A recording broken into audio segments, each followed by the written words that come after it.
Chers amis, on va reprendre en comité un peu plus restreint. Effectivement, un certain nombre de nos amis ont repris la route. Certains souhaitant sans doute rentrer chez eux avant le couvre-feu. Mais c'est demain soir le couvre-feu, c'est pas ce soir, hein, c'est demain soir. Ah, c'est ce soir minuit. Ah oui, donc je comprends mieux, effectivement.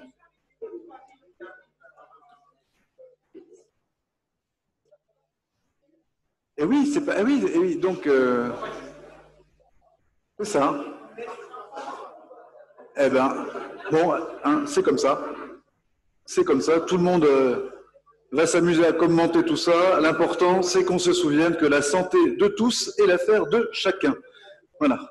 Hein, on est tous concernés, de près ou de loin. Donc cet après-midi, je vais répéter cet après-midi jusqu'à ce que j'obtienne le silence. Donc cet après-midi de 14h30 à 15h30, on va voilà, travailler en mode un peu débattu autour des attentes des territoires, des institutions, autour d'un livre blanc sur la numérisation des patrimoines, patrimoines territoriaux, c'est le mot aussi important. Voilà, la question c'est numériser pour qui, pourquoi, comment, avec quels objectifs, dans le cadre de quelle stratégie, avec quelles obligations, avec quelles, je dirais, zones de risque identifiées. Le tout sera pendant l'année qui vient d'animer un travail qui sera conduit par des étudiants de l'IADT que vous avez rencontrés parce qu'ils ont été extrêmement actifs, qui vont effectivement construire ce travail sur la base de vos témoignages, de vos recommandations. On va mettre tout ça dans un shaker, le montrer à des experts qui vont nous aider à mettre un squelette dans tout ça, et pour en 2021 vous présenter quelque chose qui soit une sorte de guide pour l'action, parce que c'est ça qu'on recherche, hein, vous aider à conduire des projets sur vos territoires. Voilà. Donc le streaming est parti effectivement depuis déjà 5 minutes, donc bonjour à nos amis qui nous suivent en ligne, 200 hier, 50 ce matin, et sans plus attendre, je vais demander à nos intervenants de cet après-midi de bien vouloir me rejoindre. Sous vos applaudissements, Marie-Agnès Petit et Marc Drouet. Par ici, par ici. Moi, je vous laisse ma place ici. Voilà, Marc, vous pouvez venir là. Parce que c'est pas moi qui vais animer cette dernière partie, c'est Serge Parianti, le CEO de Suneido, qui est l'agence partenaire avec mon territoire numérique d'Eritech, spécialiste en production de l'intelligence collective. Et pour le coup, on est clairement dans le sujet. Donc voilà, Serge, je te donne la main. Merci Sébastien. Il marchait jusqu'à ce que tu l'éteignes. C'est vrai, je l'ai fait. C'est bon là? Ouais.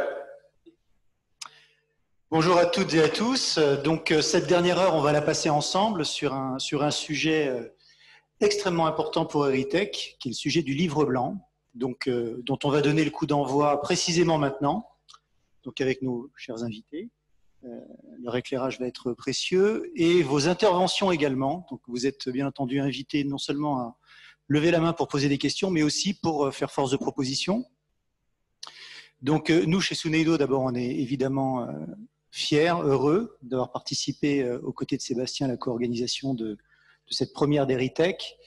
Alors, ce qu'il faut peut-être comprendre pour recadrer le contexte du livre blanc, c'est que Eritech, c'est pas juste un événement, c'est un véritable projet, un projet à part entière, à l'intérieur duquel on va fixer des grands objectifs qu'on va découper en étapes, qu'on va découper en outils, qu'on va essayer tous ensemble, ici présents, et bien au-delà, on l'espère, dans les mois qui viennent notamment. On va essayer de créer des choses en vue de s'orienter peut-être vers une filière, on l'a déjà dit, on a un petit peu parlé, donc une filière qui sera consacrée au développement de la numérisation des patrimoines. Donc derrière cet enjeu, il y a plein de considérations, on va en parler maintenant, considérations sur le plan touristique, culturel, économique, pour les régions, pour les départements. Donc voilà, on va peut-être commencer avec nos invités sur une question peut-être générale et revenir à Eritech ici en Haute-Loire. Quels sont les principaux enjeux qui se cachent derrière ce berceau d'Eritech en Haute-Loire? déjà pour commencer. Quelle question! Je crois que depuis hier matin qu'on a entendu les interventions des uns et des autres, les témoignages, les expériences, les initiatives que nous avons pu d'ailleurs visiter dans les différents stands. Moi, je retiendrai deux grandes parties, peut-être. La première, c'est que, au-delà du constat que le numérique est devenu le fil d'Ariane de la culture et du tourisme, que le numérique permet la connaissance, que le numérique permet l'autonomie avec la personne qui est valorisée à travers le numérique, il n'empêche que je pense que nous avons quelques défis et quelques exigences qui s'imposent.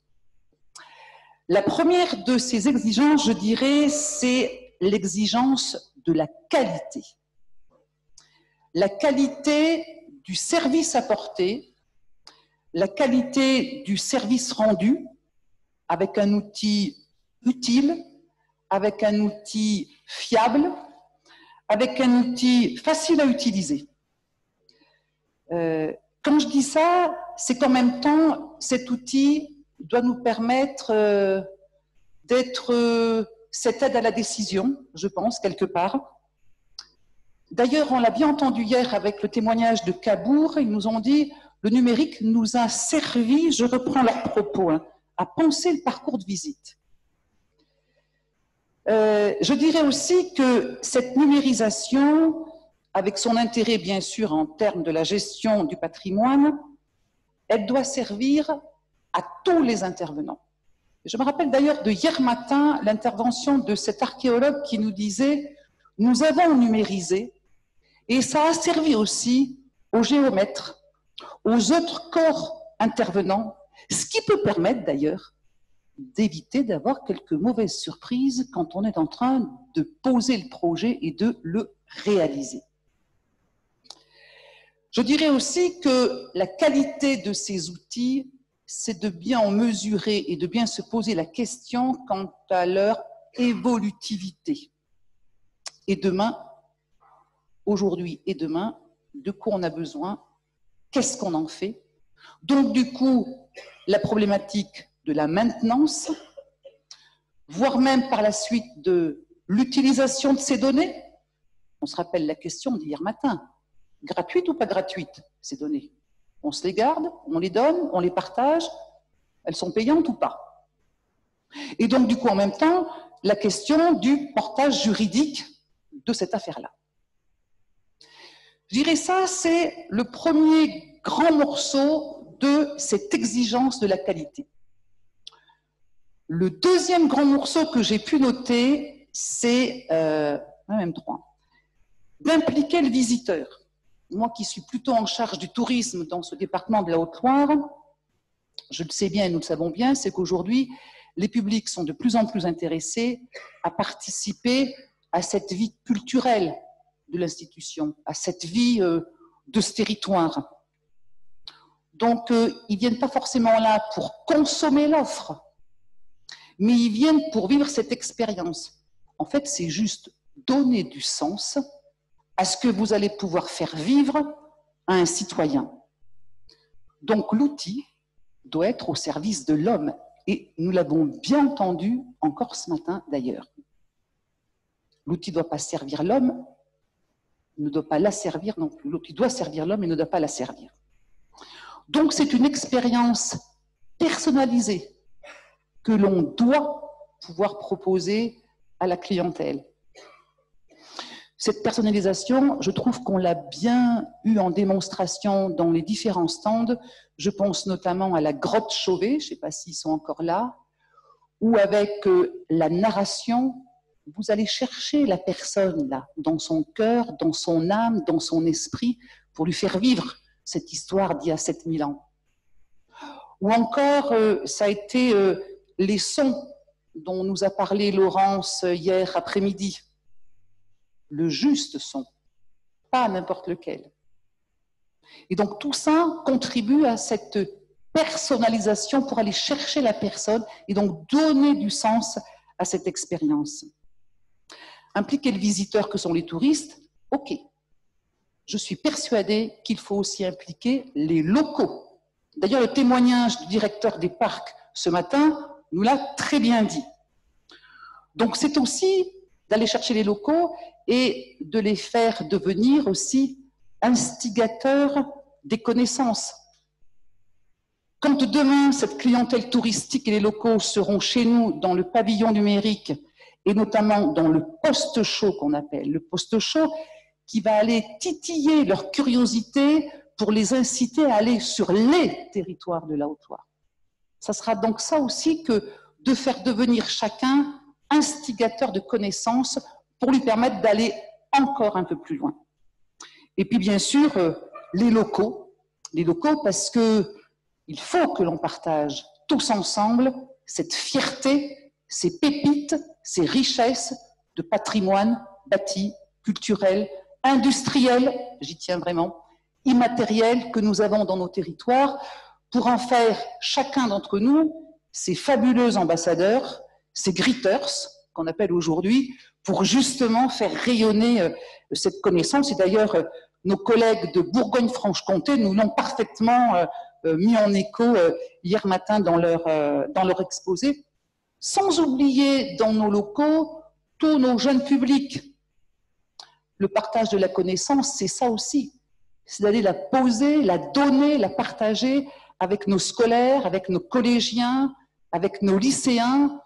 D'abord parce que c'est ce public pour lequel nous avons les compétences, nous, dans un département, et aussi parce que demain, ce seront eux, les ambassadeurs, ce seront eux qui devront avoir le souci de la collecte de cette mémoire, de ce patrimoine, quel qu'il soit. Et dernier grand pôle, c'est, je suis intimement persuadée que pour faire partager cette connaissance, pour faire vivre ces expériences, c'est le faire ensemble. Permettre à tous les acteurs, parties prenantes, de se fédérer autour du projet. L'élu, l'historien, le religieux, le commerçant, le technicien tourisme, l'archéologue, le géomètre, bref. Il faut que tous ces acteurs parties prenantes montent en même temps dans le train. Quelque part, ça sera donc de la co-responsabilité du projet partagé. Concrètement, nous l'avons bien vu, nous, sur le site de la Chaise-Dieu. Dans un premier temps, il a fallu faire des travaux d'urgence parce que les pierres tombaient. Ensuite, c'était la question de se poser, qu'est-ce qu'on y fait maintenant? Du coup, la population n'a pas été forcément associée au projet. Et il a fallu ramer quelques semaines, quelques mois, pour faire en sorte que l'on ait une belle cohérence et que l'on ait l'ensemble de la population qui adhère au projet. Et je peux vous dire qu'aujourd'hui, elle a bien compris de quoi il s'agissait, et notamment l'enjeu du développement sur ce site de la Chaise-Dieu. Donc je suis intimement persuadée que ce partage, c'est la clé de la réussite pour l'aménagement de nos territoires, pour la mise en valeur de nos patrimoines, quels qu'ils soient.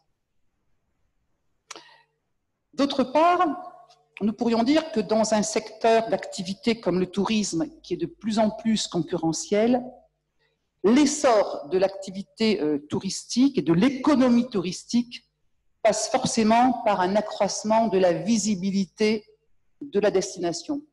D'ailleurs, ceux avec qui je travaille ici dans ce département m'entendent souvent dire « il faut que nous soyons visibles de la Lune ».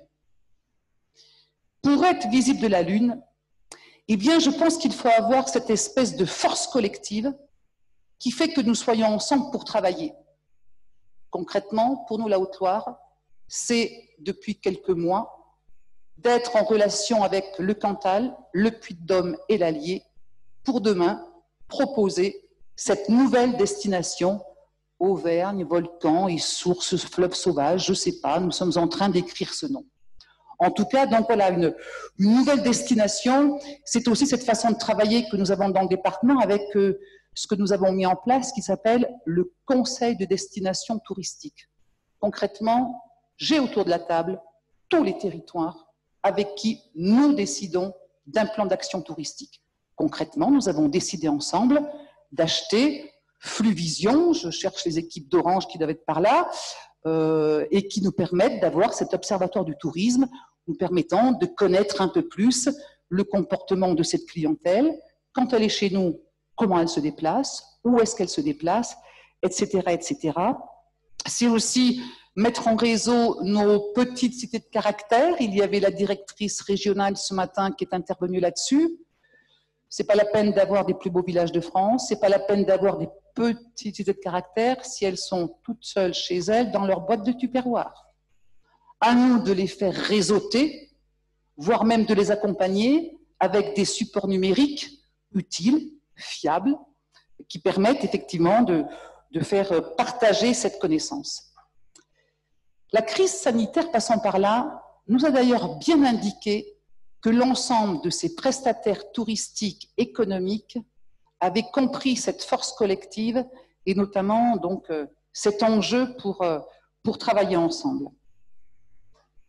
Ce travailler ensemble, je pourrais dire peut-être comme petite phrase de conclusion à cette première intervention, c'est peut-être passer de la coopération culturelle à la culture de la coopération, pour ensemble écrire une stratégie, donc un plan d'action, dans lequel forcément nous allons avoir besoin de ces outils, de ces supports numériques. Ce n'est pas le numérique qui est en numéro 1. Le numérique, c'est l'outil qui nous permettra à nous, élus, acteurs des territoires, acteurs du patrimoine, que de décider ensemble de cette stratégie. Merci Marie-Agnès Petit pour ces différents points d'ancrage qui vont être forcément extrêmement utiles à la réalisation de notre livre blanc. Marc Drouet, pour la DRAC, il doit y avoir une vision un petit peu générale de cet enjeu formidable dans les territoires qui concerne la numérisation des patrimoines. À quoi ça va servir tout ça à ce niveau-là, à votre niveau à vous? Oui, alors, beaucoup de choses, effectivement. Pour parler d'Héritech et de ses objectifs, je dirais que le premier objectif, de mon point de vue, il est atteint. Alors, il est atteint, pourquoi? Moi, j'ai vraiment eu le plaisir de participer à ces 2 journées. J'ai entendu vraiment des interventions passionnantes. J'ai reçu beaucoup d'informations, j'ai pris des notes. Et puis, je crois que le plus important aussi dans ces moments-là, et ça, c'est aussi réussi, ce sont les échanges informels que l'on a entre les interventions au moment des repas, au moment des visites, qui permettent également de compléter, de nouer des relations forcément utiles. Donc, de ce point de vue, moi, je trouve que le premier objectif d'Héritech est pleinement atteint. Ensuite, en tant que directeur régional des affaires culturelles, j'étais ravi. J'ai entendu parler de numérique, beaucoup, mais j'ai aussi entendu parler de culture et même d'histoire de l'humanité. Je ne m'y attendais pas forcément, mais on a souvent parlé de préhistoire. Et évidemment, l'ancien sous-directeur de l'archéologie y était très sensible. Mais je pense que tout ça a du sens. En écoutant toutes ces interventions, en les remettant en contexte, je trouve que tout ça a beaucoup de sens pour Héritech. Parce que c'est la réflexion que je me faisais encore avec les échanges de ce matin. L'histoire de l'humanité, qu'est-ce que c'est? Au fond, ces 2 mots, c'est le geste et la parole. C'est pas de moi, c'est d'André Leroy-Gourand, mais c'est le geste et la parole. Le geste pour façonner la nature et ne plus la subir, puis la parole pour transmettre le geste. Ça, c'est l'histoire de l'humanité. On résume en 2 mots 2 millions d'années, un petit peu plus, d'histoire de l'humanité. Qu'est-ce que c'est le geste? Qu'est-ce que c'est la parole? Ce sont des informations. C'est le partage des informations. C'est ça le fond de notre humanité. Et je crois que c'est bien ça qui est apparu aussi de manière subliminale à travers tous ces échanges. Alors le sens de cette histoire, on le sait, on le connaît, on le mesure au quotidien, c'est la complexité. Plus il y a d'informations, et plus c'est compliqué de traiter ces informations et de transformer ces informations en savoir. Parce que l'information n'est pas le savoir. Et aujourd'hui, quand on parle d'Internet ou des réseaux sociaux, on voit bien ce à quoi je veux faire allusion. Donc cette question de l'information, de l'échange de l'information, évidemment, elle est au cœur de la problématique. Elle est ce qui fonde la culture. La culture, c'est par le partage de l'information qu'elle peut exister. Alors cette complexité, elle nous a amenés, nous humains, à nous dire qu'on pourrait avoir, c'était un vieux mot, hein, moi je l'ai connu quand j'étais jeune, le traitement automatisé de l'information. Avant qu'on parle d'informatique, avant qu'on parle de numérique, on parlait du traitement automatisé de l'information. C'est vraiment de ça dont il est question. Alors je le dis en souriant, mais je le dis quand même. Le premier à avoir fait du traitement automatisé de l'information, il était de Clermont-Ferrand et il s'appelait Blaise Pascal. Et il a inventé la pascaline. Et l'histoire du traitement automatisé de l'information, dire de Blaise Pascal jusqu'au dernier développement de l'Internet, c'est ça. Donc, à travers ces échanges, ce qui est apparu, et ça a encore été dit, et je suis entièrement d'accord, c'est que l'humain doit rester au centre. Parce que ce partage d'informations, c'est l'histoire de l'humanité. Il s'agit d'un objet, sans doute un objet remarquable, mais on en revient toujours au même. Il faut maîtriser cet objet. Alors, j'ai entendu ce matin, je ne sais pas si on est devenu des homo numericus. Ça, je ne sais pas. D'autres disaient qu'on était devenus des homo festivus. Bon, ça, je ne sais pas, je laisse les spécialistes en parler. Moi, je pense fondamentalement qu'on est toujours des homo sapiens et que, de toute façon, cette histoire du numérique, qui a 70 ans, ne peut pas encore avoir modifié notre cerveau, même si, en revanche, on est bien d'accord, ça a modifié nos comportements. Mais les évolutions, elles se font, heureusement, sans doute, sur de plus longues périodes. Ce qui est important, ça, je crois que c'est ce qui est sorti des débats, et c'est ce que vous avez dit tout à l'heure, c'est qu'on doit maîtriser l'expression de besoin. S'il y a bien eu une rupture avec la révolution industrielle, c'est que Homo faber, celui qui fabrique son objet ou qui le fait fabriquer par quelqu'un pour l'utiliser, il a disparu. On est arrivé dans une production de masse où les objets nous sont réalisés et pour servir des besoins qui ne sont pas forcément nos besoins, mais qui nous sont présentés comme étant des désirs. Et avec le numérique, on est en plein dedans. On ne maîtrise plus. Quand on va voir un vendeur d'ordinateur ou de smartphone, en général, c'est pas lui qui a fabriqué l'objet. Et en général, il n'est pas plus habile que nous dans la maîtrise de l'objet, mais lui, il a quelques recettes de marketing pour nous aider à prendre notre décision. Mais donc là, l'enjeu du numérique, et par rapport à ces problématiques culturelles, c'est bien de garder la maîtrise sur l'expression de besoin. Et c'est là où j'en viens au deuxième objectif d'Heritech.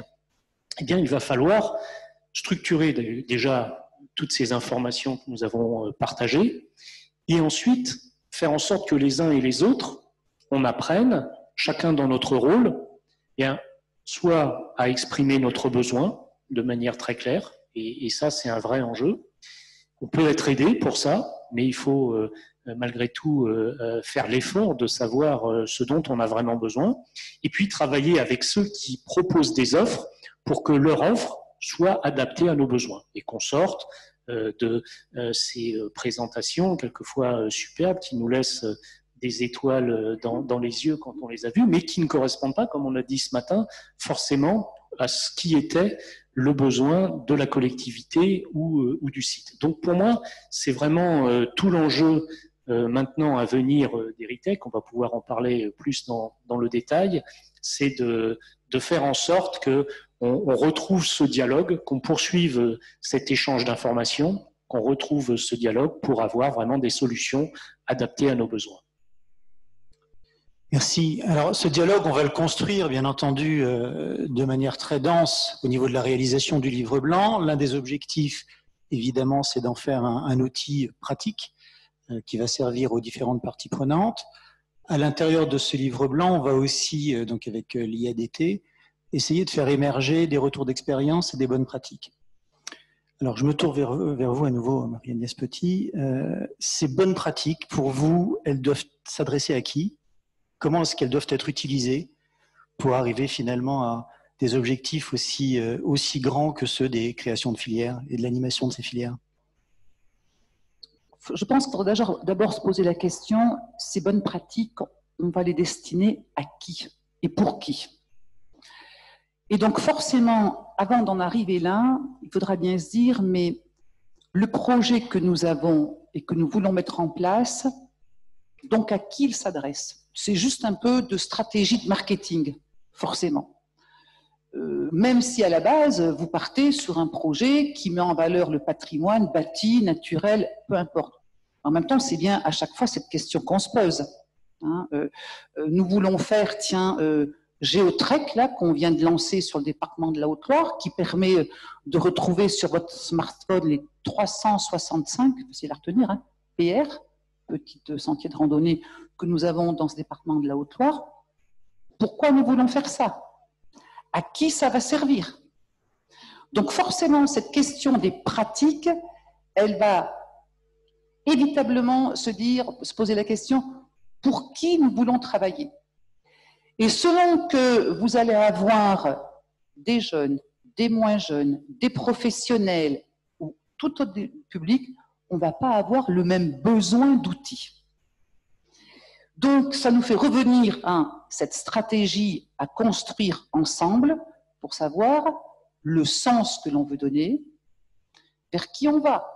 La scénographie de la Chaise-Dieu, qui permet aujourd'hui, avec un support numérique relativement innovant, de comprendre cette danse macabre, nous avions bien convenu collectivement ensemble qu'il fallait que aussi bien la fille de 12 ans, parce que c'est elle qui guide ses parents, et les parents puissent comprendre cette danse macabre.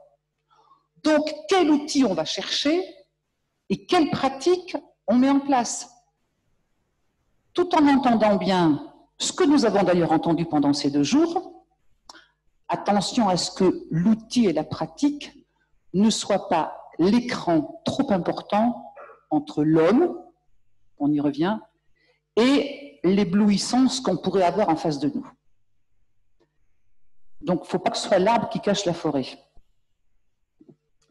Merci. Et vous, Marc Drouet, comment est-ce que vous voyez la manière dont les différentes parties prenantes dans les territoires pourraient s'emparer de bonnes pratiques et de retours d'expérience, justement dans le sens de l'évolution et de la constitution des filières?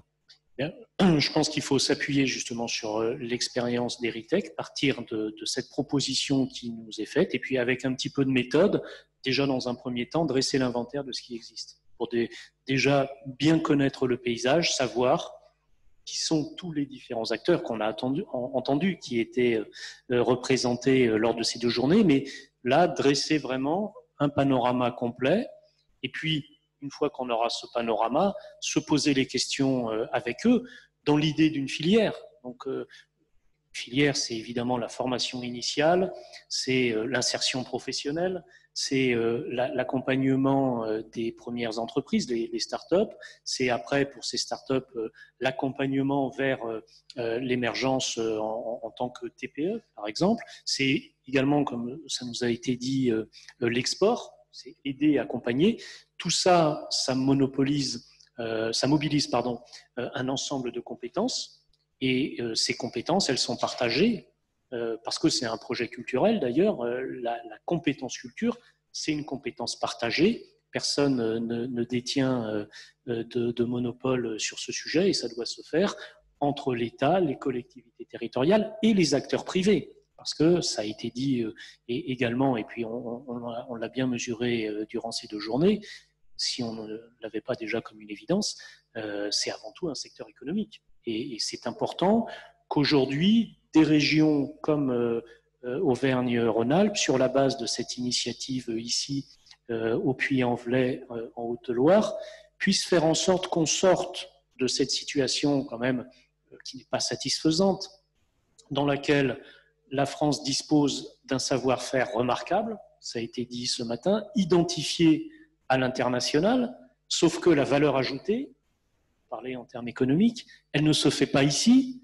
elle se fait à l'étranger. Bon, il y a un moment où on pourrait se dire qu'il ne serait pas anormal que tous les efforts qui ont été faits pour financer la formation initiale, pour financer l'insertion professionnelle, pour financer l'émergence des entreprises, à un moment ou un autre, ça revienne également à ceux qui ont contribué à son financement. Donc voilà, c'est un peu ces enjeux. Et dans cet état d'esprit, je pense qu'on doit entreprendre ces travaux. Alors, on peut peut-être à ce stade faire participer un petit peu la salle. Et déjà, est-ce que vous avez des questions par rapport à ce qui vient d'être dit par nos 2 grands témoins? Ça nous permet de faire une petite pause. Question ou prise de position? Un peu les deux, mais surtout la question. Bonjour, je me présente peut-être. Laurent Bernard, donc maire de Vals-près-le-Puy. En fait, c'est une question notamment en termes d'élus. Vous parlez de qualité de service et d'utilisation. On est d'accord que le numérique passe avant tout et surtout par la connectivité, c'est-à-dire la puissance qu'on peut avoir sur les réseaux nationaux, voire internationaux, en particulier Internet. C'est une des grosses préoccupations de la Haute-Loire, non seulement en termes d'itinérance, mais en termes de fixation. On parlait des locaux, et notamment en termes de rapidité et d'accessibilité à ces réseaux-là. On est bien d'accord qu'actuellement, le réseau qui est déployé avec la fibre optique n'est pas opérationnel sur la majorité du territoire. Il pose d'énormes problèmes de satisfaction auprès des administrés dont on a les retours. Au terme des usagers, tous les opérateurs ne sont pas accessibles avec la fibre optique. Et on est bien d'accord aussi que la 4G et la 5G sont aussi des problématiques, au-delà de problèmes sanitaires, mais de fiabilité. Et quelle perspective concrète, réelle, on peut avoir rapidement et répondre à ces attentes-là qui, malgré tout, sont au cœur du débat du numérique. On fait du numérique pour partager, pour avoir de la qualité. Et ça, c'est un des premiers points, une première pierre d'achoppement. Marie-Agnès Petit, vous voulez peut-être répondre et peut-être tenter de le faire aussi à la lueur de ce que devrait faire émerger le livre blanc, d'une certaine manière. Alors, je ne sais pas, on peut se poser la question par rapport à ça. On a abordé tous ensemble hier matin, effectivement, l'enjeu du numérique. Et rappelez-vous, ces 3 ambitions dont je vous ai parlé hier matin au niveau de la région Auvergne-Rhône-Alpes, avec premièrement, effectivement, une région 100% connectée, une région créatrice d'emplois et une région au service d'eux, notamment pour les citoyens. Effectivement, oui, Laurent, tu as raison. C'est d'abord, effectivement, un tant soit peu de connectivité, de connexion, de très haut débit, de réseau, appelons-le comme on veut. Il n'empêche qu'aujourd'hui, tout le monde est bien conscient de cet enjeu-là. C'est pas pour rien d'ailleurs que l'ancienne région Auvergne, présidée à l'époque par René Souchon, et les 4 présidents des départements d'Auvergne ont eu cette initiative géniale de se mettre autour de la table et de se dire « Nous ne pouvons pas accepter une fracture territoriale numérique au moment où Orange, petite salutation à tous nos collègues d'Orange, sont en train d'investir là où il y a du business à se faire. Il faut appeler un chat un chat. » Et ils ont été investir effectivement sur l'agglo du Puy. Donc, les autres territoires, quid. Donc, cette initiative collective qui fait que ces 4 départements et la région mettent ensemble le plan du très haut débit d'1,2 milliard d'euros, comme je vous le disais hier matin, financé principalement par la région, les 4 départements. Pour la Haute-Loire, c'est juste 76 millions d'euros que nous avons déjà voté et payé pour la Haute-Loire. Et qui fait qu'on doit avoir la fibre sur 70% du territoire avec un plan qui doit se terminer en 2025. Le président de la région Auvergne-Rhône-Alpes d'aujourd'hui, Laurent Wauquiez, a souhaité qu'on aille jusqu'à 90% du territoire en fibre optique et qu'il puisse se finir en 2022. Vous allez me dire, oui, mais les 10% restants, qu'est-ce qu'on en fait? On ne les oublie pas.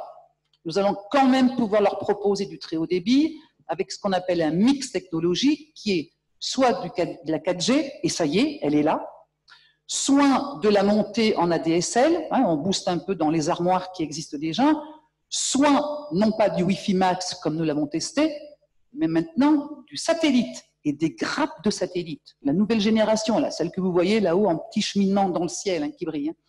Et à partir du 1er janvier 2021, d'ailleurs, la région et le département financeront pour le citoyen qui le veut l'installation de la parabole et l'achat de la parabole. Restera au client juste à payer son abonnement. Donc voilà aujourd'hui ce sur quoi on est parti, qui devrait permettre demain à tout un chacun d'avoir ce très haut débit.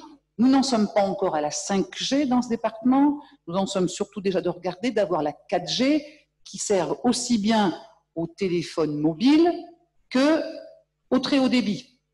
Et à ce sujet-là d'ailleurs, vous avez tous entendu l'État qui a lancé le New Deal. Concrètement, il oblige chaque opérateur à aller investir sur ses fonds propres pour aller voir où c'est qu'il y a des zones blanches ou grises. Parallèlement à ça, chez nous, la région et le département de la Haute-Loire se sont mis ensemble pour financer et pour aller chercher via les territoires, là où il y avait encore quelques zones blanches, quelques zones grises et surtout quelques zones à vocation économique et touristique qui étaient privées de tout ça. Concrètement, demain sur la Haute-Loire, c'est 57 pylônes de téléphonie mobile que nous allons installer. Ça y est, il y en a qui sont déjà installés. 2 ou 3 communes qui ne les veulent pas. Ben, elles ne les auront pas. Elles n'auront pas de téléphone portable, elles n'auront pas d'Internet. Pas appeler un chat, il faut savoir ce qu'on veut. Mais voilà, aujourd'hui, alors c'est vrai que sur l'agglo, Laurent, oui, c'est Orange qui intervient sur ses fonds propres.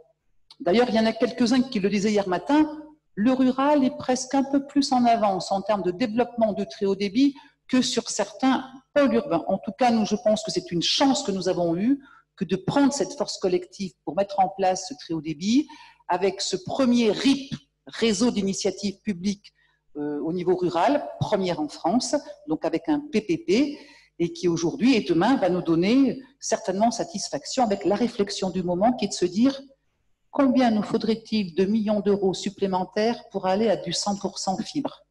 Et quand vous connaissez la topographie de la Haute-Loire, du Cantal et même d'ailleurs, ça va certainement nous faire quelques millions d'euros à trouver en plus. Sur l'agglo, notamment, tout le monde n'a pas la fibre. Et c'est ce qui pose vraiment problème actuellement. Parce qu'on habite en agglo et on n'a toujours pas la fibre.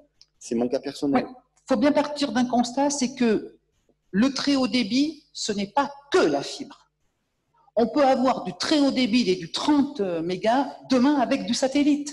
Les satellites nouvelle génération, je ne vous dirai pas les noms parce que techniquement je ne les ai pas en tête, mais vous allez avoir du 30 mégas, voire en 2025, parce qu'ils sont en train de préparer des outils pour 2025, où l'on va être à du 100 mégas. Donc on aura du très haut débit. Et ce n'est pas obligatoirement que la fibre. La fibre est un outil. Mais peut-être juste un point intermédiaire sur cette question qui est importante, mais dans le livre blanc, ce sera la question de quel degré de connectivité on a besoin, quel est le minimum de connectivité dont on a besoin pour monter un projet de numérisation patrimoniale. Ça, c'est une question qu'il faudra qu'on intègre, parce qu'effectivement, il y a des solutions qui marchent en local aussi. Ensuite, il y a ce débat, mais il faut savoir qu'on pose aujourd'hui 20 000 prises fibre optique par jour ouvré en France, et que d'ici 3 ans, plus connecté d'Europe. Merci Sébastien. D'autres questions ? Pas d'autres questions à ce stade? Si, Sébastien, à droite. Bon. Sébastien, donc vers le patrimoine. Juste une question, c'est sur l'humain justement. L'humain, il y en a à différents niveaux. Il y a du fonctionnement par rapport au numérique, tu vois, par rapport aux maisons du tourisme avec lesquelles j'ai pu travailler. Ne serait-ce qu'avoir une banque de photos, ça peut être compliqué. C'est-à-dire avoir une banque de photos sur les différents patrimoines, les différents savoirs qu'il peut y avoir sur un territoire, et ben récupérer la data pour pouvoir la mettre en œuvre et la promouvoir, c'est déjà compliqué à certains niveaux. Autre chose, lorsqu'on regarde les objets d'art, l'association Objets d'art qui a fait un énorme audit sur les artisans l'année dernière, il disait qu'on avait à peu près 40% des artisans d'art qui n'ont pas fait leur révolution numérique. Ça aussi, sur notre territoire, c'est une réalité. Il va falloir dépasser cette révolution numérique et aller très vite de ce côté-là. Et là, j'ai peur, c'est surtout d'opposer, excusez-moi du terme, mais le mot start-up qui est souvent un peu à la mode, et des personnes qui n'ont pas été dans ce rivage, qui n'ont pas été dans ce sillon, et qui risquent de se faire mettre sur le côté, alors qu'il faut faire vraiment attention à ces patrimoines vivants qu'il peut y avoir sur le territoire, qui sont des fois les derniers dépositaires d'un savoir, d'un patrimoine. Et voilà, je tiens juste votre attention là-dessus. Et... Nouvelle piste pour le livre blanc, effectivement, ne pas oublier de capitaliser sur je dirais le capital humain qu'il y a sur les territoires et tous ces gens qui savent tout un tas de choses et qui habitent vraiment le territoire. Marc Drouet, vous voulez répondre? Juste un mot pour dire que je partage complètement l'interrogation et le constat. Et comme je le disais d'ailleurs ce midi quand on en parlait avec le président Marcon, le numérique, c'est une affaire de spécialistes, mais ça ne doit pas être uniquement une affaire de spécialistes. Il faut que chacun puisse trouver sa place pour exprimer son point de vue avec ses mots et que ensuite les spécialistes du numérique, comme ils savent le faire, adaptent, comme je le disais, la réponse aux besoins. Donc ça, c'est vraiment, pour le dire pour Eritech et par rapport aux travaux à venir, oui, d'abord dresser l'inventaire de l'existant et ensuite exprimer notre besoin. Donc ça pose probablement aussi la question de la diffusion de ce livre blanc et des pratiques et des informations qui y seront contenues, à qui ça s'adresse. C'est une question qu'on posait un petit peu tout à l'heure. Marc Drouet, hier, vous êtes intervenu sur un sujet extrêmement important qui est le rayonnement de la France en termes de savoir-faire sur la numérisation des patrimoines. À un moment donné, on parlait de ce savoir-faire français qui pourrait éventuellement s'exporter, notamment face à quelques puissances étrangères qui sont déjà bien avancées sur le sujet. Est-ce que vous pourriez préciser de quelle manière, quel type de stratégie, quel type d'outils on pourrait mettre en œuvre et comment pour assurer cette montée en compétences sur nos territoires, pour pouvoir, au-delà de la valorisation des patrimoines territoriaux, valoriser aussi un certain savoir-faire? Alors, on évoquait l'export, et ça, ce matin, l'Institut français a bien posé les termes. Moi, je parlais plus particulièrement également de la data. On a parlé des données ce matin, ce que disait Orange. On produit tous des données de plus en plus. Et effectivement, c'est par rapport à l'exploitation de ces données, il y a un pari à faire. C'est celui de la mise à disposition des data. Alors c'est vrai que c'est toujours un petit peu compliqué parce que derrière il y a des sujets financiers, il y a des sujets de droit d'auteur incontestablement, mais comme je le disais tout à l'heure, on est débordé par la complexité de toute façon et par l'ampleur de la production de data. Donc aujourd'hui, ça dépasse le cerveau humain, ça c'est incontestable. On a besoin d'intelligence artificielle pour faire ce traitement. Des intelligences artificielles, je me répète, dont on a bien entendu paramétré très clairement la manière de fonctionner et dont on garde le contrôle et l'expression du besoin. Mais en revanche, on a un pari à faire par rapport à cette exploitation du data. Et c'est vrai que la France est très bien placée sur l'ouverture de ces données donc en open source, puisque nous sommes le deuxième pays. Pardon. Le premier, c'est la Corée du Sud, le deuxième, c'est la France, et le troisième, c'est l'Irlande. Et je pense qu'effectivement, cette manière de mettre à disposition ces données permettent à tout un tas de spécialistes de l'intelligence artificielle, du traitement de la data, de pouvoir réfléchir et proposer des nouvelles solutions qui indirectement reviendront après nous rendre service. Donc, il faut se poser cette question. Est-ce qu'il y a vraiment des secrets qu'on peut garder sur Internet d'ailleurs? Est-ce qu'il ne vaut pas mieux mettre à disposition les données de manière officielle, comme le prévoit notre droit, et sans arrière-pensée, plutôt que d'essayer de les protéger et de les mettre à la seule disposition des hackers qui réussiront, parce qu'ils y arrivent toujours, à casser telle ou telle protection. Donc oui, il y a un enjeu, il y a beaucoup de savoir-faire, une fois encore en France, et il faut le valoriser. Merci. On a quelques portes d'entrée là pour commencer à travailler sur le livre blanc. Donc on vous rappelle qu'on a un partenaire important dans la réalisation de ce projet, c'est l'Institut d'Auvergne de développement des territoires, qui est dirigé par Laurent Riotor, qui est donc partenaire officiel de cette initiative. Et Monsieur Riotor nous a fait la joie d'enregistrer un petit message que Sébastien va nous lancer. Bonjour à toutes et à tous, et désolé de ne pas pouvoir participer en direct et sur place à cette conférence. En fait, je suis pris aussi par un autre colloque sur les territoires apprenants, et on verra que peut-être cette question des territoires apprenants a des liens avec le sujet de la valorisation du patrimoine et cette conférence Heritech. Voilà, je voudrais juste vous dire quelques mots, vous dire donc, comme directeur de l'IADT, nous sommes très heureux de participer à ce projet dans les mois qui viennent. Alors l'IADT, c'est quoi? Finalement, c'est aussi un projet assez original de regrouper dans un espace commun à la fois des établissements d'enseignement supérieur et de recherche, et notamment l'Université Clermont-Auvergne, l'école d'ingénieurs, l'État Grossup, et puis des collectivités territoriales, la région Auvergne-Rhône-Alpes et les départements du Puy-de-Dôme et de l'Allier. Et ce collectif finalement d'établissements d'enseignement supérieur et de collectivités territoriales, il se réunit, on peut dire, pour deux objectifs. D'une part, contribuer à la formation d'étudiants qui se destinent au métier de l'aménagement et du développement des territoires, et d'autre part, travailler en commun dans une sorte de creuset, d'incubateur, travailler en commun avec les territoires, les collectivités territoriales, pour réfléchir finalement à des projets je dirais, de recherche-action, formation, pour travailler aussi à des expertises, bref, vraiment pour être dans une dynamique très collective. Et donc, ce projet Eritech et le travail que nous allons réaliser avec les étudiants s'inscrit pleinement dans les objectifs de l'IADT. Et donc, ce projet Eritech ne pouvait que nous intéresser et on est vraiment très heureux d'apporter une contribution. Alors, ce travail donc qui va s'opérer dans les mois qui viennent, dans les 6 mois qui viennent, il s'agit donc de recueillir des témoignages, de réaliser finalement des monographies d'expériences réussies, de valorisation du patrimoine et dans la numérisation des patrimoines.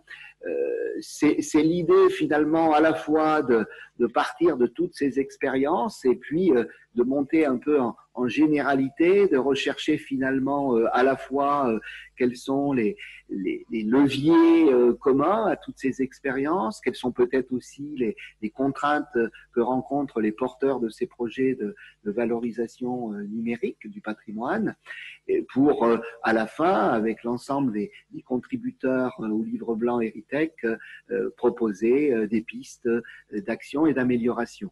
Voilà, et donc je voudrais juste faire part de 2 réflexions comme ça au départ de ce projet. Une première réflexion finalement sur évidemment l'importance des ressources patrimoniales pour le développement des territoires, qu'ils soient ruraux, qu'ils soient périurbains, qu'ils soient des patrimoines de villes moyennes, de villes intermédiaires, ou qu'ils soient évidemment le patrimoine de villes plus importantes. Ce patrimoine constitue une véritable ressource pour les territoires. Je crois que tout le monde en est vraiment conscient.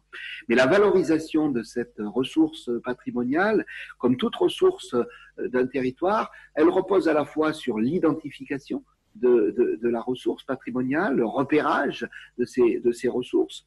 Ensuite, dans un deuxième temps, elle passe par la valorisation de ces ressources. Et s'agissant du patrimoine, c'est souvent à la fois la valorisation et la conservation, la préservation de ces ressources patrimoniales. Et puis parfois, dans un troisième temps, après l'identification et la valorisation-préservation, on peut passer peut-être à la spécification de la ressource. En quoi cette ressource, elle est spécifique au territoire, à la ville concernée. Et donc, cette spécification renvoie finalement à l'idée de la différenciation des territoires, dont on sait aujourd'hui que cette différenciation, c'est vraiment un levier pour leur développement. Et surtout, si on parvient à associer l'ensemble des ressources entre elles. Et je pense que justement, le numérique est un outil formidable pour associer l'ensemble des ressources, qu'elles soient donc patrimoniales dans leur diversité, mais qu'elles relèvent aussi des savoir-faire, des produits, de toutes les capacités finalement que les territoires ont de valoriser leur ensemble de leurs ressources humaines, parfois aussi culturelles de leur territoire. Et donc cette idée que en théorie, on appelle le panier de ressources, le panier de biens et de services de ressources, voilà, est une idée centrale dans le développement des territoires. Et donc, qu'il s'agisse d'identification, qu'il s'agisse de valorisation, de préservation, voire de spécification, de différenciation des ressources, il me semble que le numérique est vraiment un outil exceptionnel pour agir sur ces 3 dimensions.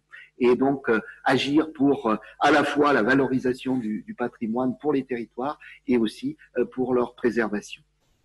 Deuxième réflexion par rapport à ce projet, l'idée est bien de rassembler ces expériences, évidemment, pour en faire un levier, je dirais en quelque sorte une nouvelle ressource pour les élus, pour les techniciens des territoires.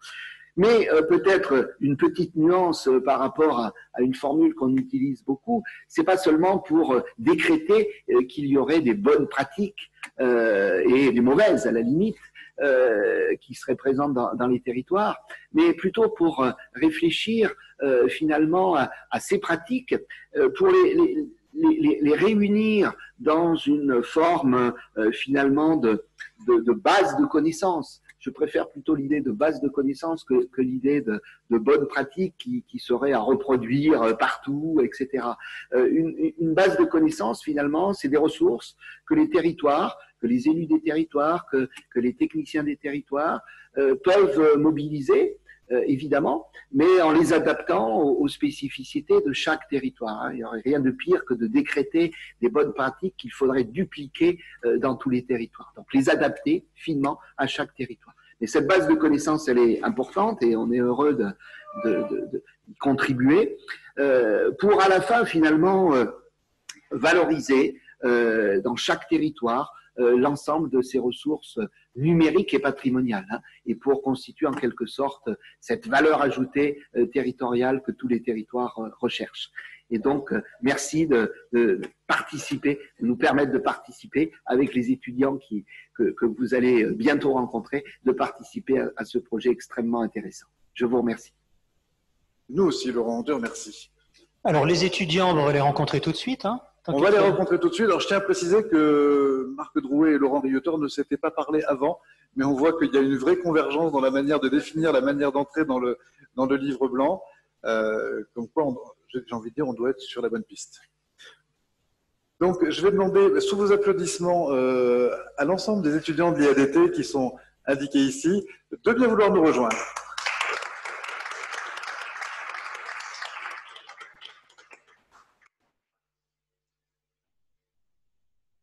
Mettez-vous devant, parce que c'est quand même beaucoup mieux que les manches debout, même s'ils sont ravissants.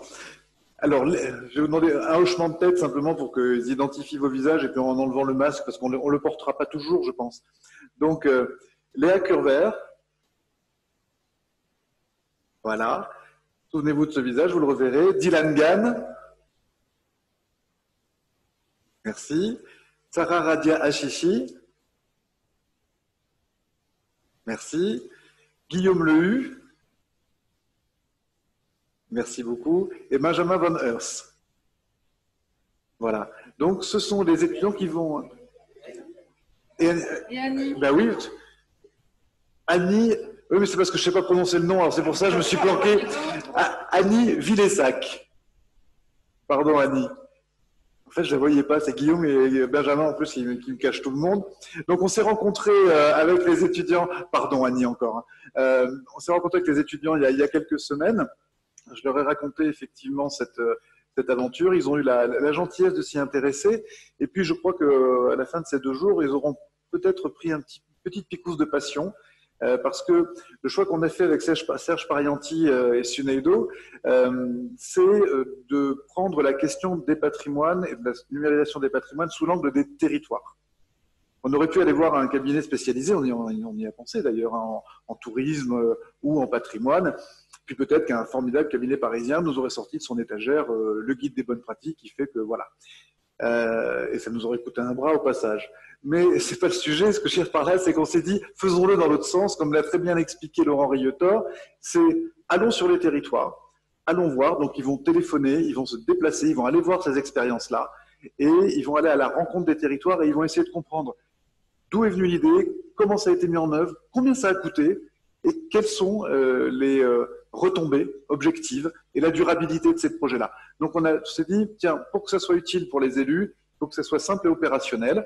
Et donc ce sera un catalogue qu'ensuite on soumettra au regard des experts qui ont traversé Eritech pendant 2 jours, de manière à ce que ça soit utilisable. On ait détecté effectivement des pratiques où on se dit, ben voilà, ça coche toutes les cases, et on va pouvoir avancer de manière à ne rien oublier. L'idée, c'est pas de répliquer des bonnes pratiques les unes sur les autres, parce que ça n'existe pas, chaque territoire étant différent, mais d'avoir des points de vigilance sur peut-être des trucs à pas oublier. Voilà. Donc, vous allez les revoir. Alors, ils ont mis en place spontanément, parce que ils sont jeunes, donc ils sont modernes. Alors, moi, j'y ai pas pensé. Ils ont mis en place une adresse immédiatement de mail que je vous invite à noter, qui est livreblanc.eritech. C'est tout en minuscule, mais d'accord. Ok, je recommence. C'est les joies du direct. livreblanc.eritech@gmail.com. Donc voilà, vous leur écrivez, vous avez envie de leur dire, ben tiens, moi je pense que ça c'est important. Dans un projet de valorisation et de numérisation patrimoniale, ça c'est important. C'est point ou tiré. Mettez-vous. Et pour l'instant, moi j'ai envoyé un test et j'ai pas reçu de contradiction. Mais donc, voilà, c'est un petit peu notre boîte à idées. Hein. C'est-à-dire, vous avez tout le monde, les patrimoines et les territoires, ils appartiennent à tout le monde. Donc, tout le monde a son mot à dire. Donc, vous balancez, je dis pas on fera le tri, je dis on prendra en compte, on absorbera et ça rentrera dans le débat. Tout le monde a quelque chose à dire, pas d'autocensure. La ruralité a une petite spécialité dans l'autocensure. Donc, surtout, ne tombez pas dans ce biais-là. Et j'ai envie de dire que voilà, le travail commence avec eux. Donc, merci beaucoup. Il y a du pain sur la planche et je pense qu'on peut les applaudir à nouveau.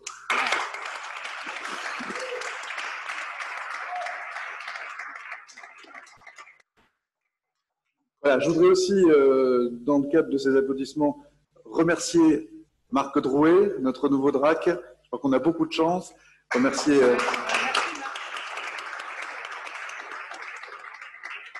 Remercier Serge Parianti et son équipe Suneido pour le soutien qu'ils nous ont apporté. C'est naturel. Je précise qu'on a un grand absent qui s'appelle Éric Pacheco, qui a énormément travaillé avec Sébastien sur la préparation de ce premier Eritech. Il sera avec nous à la prochaine, mais il doit être en ligne, là, on le salue. Voilà, il a eu un accident de terre, il a eu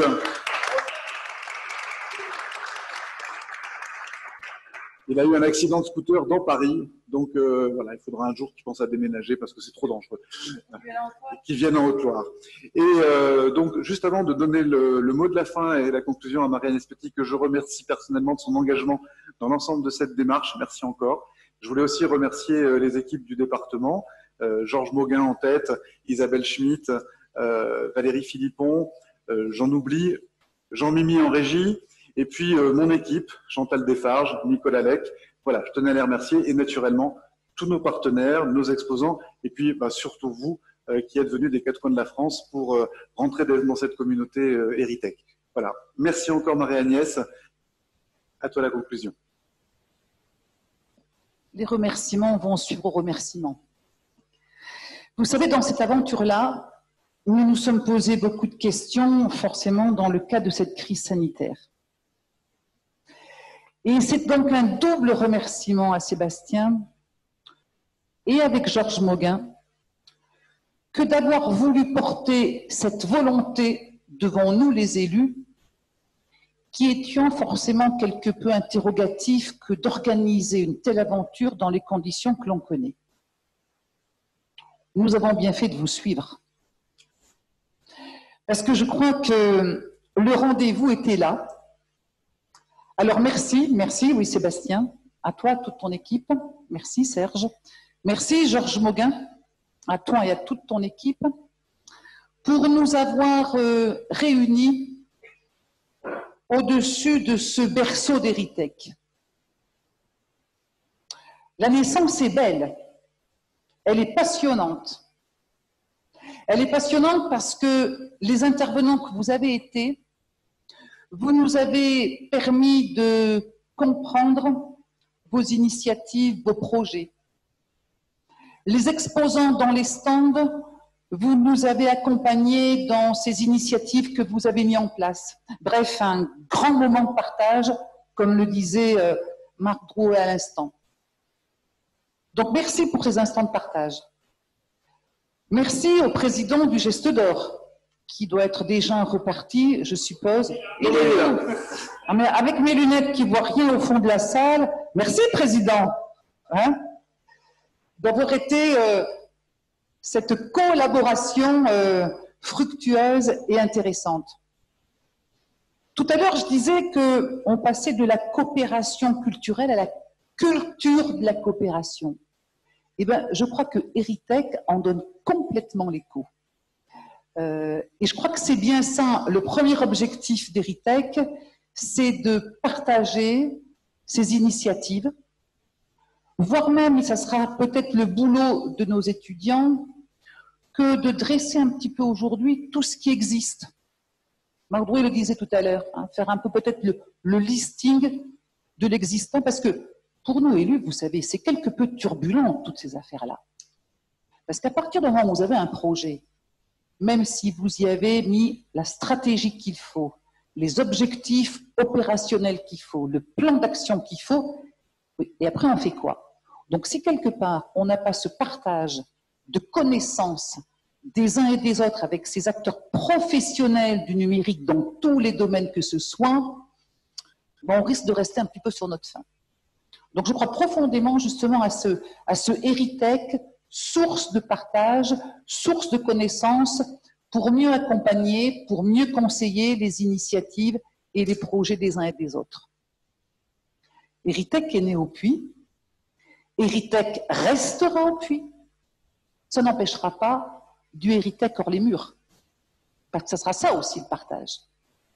Pour permettre de réseauter en France, voire même à l'étranger, et faire ainsi que l'on ait ce cluster d'innovation, d'expérience, de connaissances, qui donne juste envie à nos jeunes gamins de quelque part suivre ce sillon tracé pour juste avoir la collecte de la mémoire de ce magnifique patrimoine que nous avons. Je parlais tout à l'heure avec Monsieur Berger qui a le musée du tissage et du plastique à Sainte-Sigolène. Et bien voilà par exemple quelque chose de fabuleux. L'histoire qui nous dit que sur ce plateau sigolénois, où on fait aujourd'hui 25% du plastique de France, qui a succédé à ces quelques années de tissage de soieries sur ce même plateau, qu'en est-il aujourd'hui? Et est-ce que demain, on va perdre ce savoir-faire ancestral? Eh bien non, bien au contraire. Donc ça sera ça aussi, je dirais, Heritech, de nous permettre d'aller peut-être encore un peu plus loin dans la collecte de la mémoire. En tout cas, je crois que c'est une belle aventure qui commence.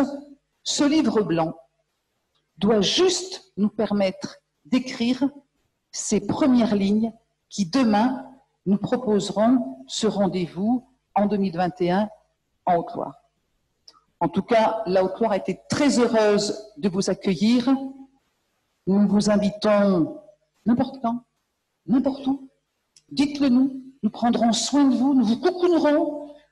Nous aurons cette expérience personnalisée à vous faire partager.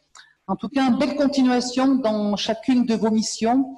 Merci de ces moments de partage, de témoignages, d'initiatives et belle aventure à Heritech. Quelle conclusion?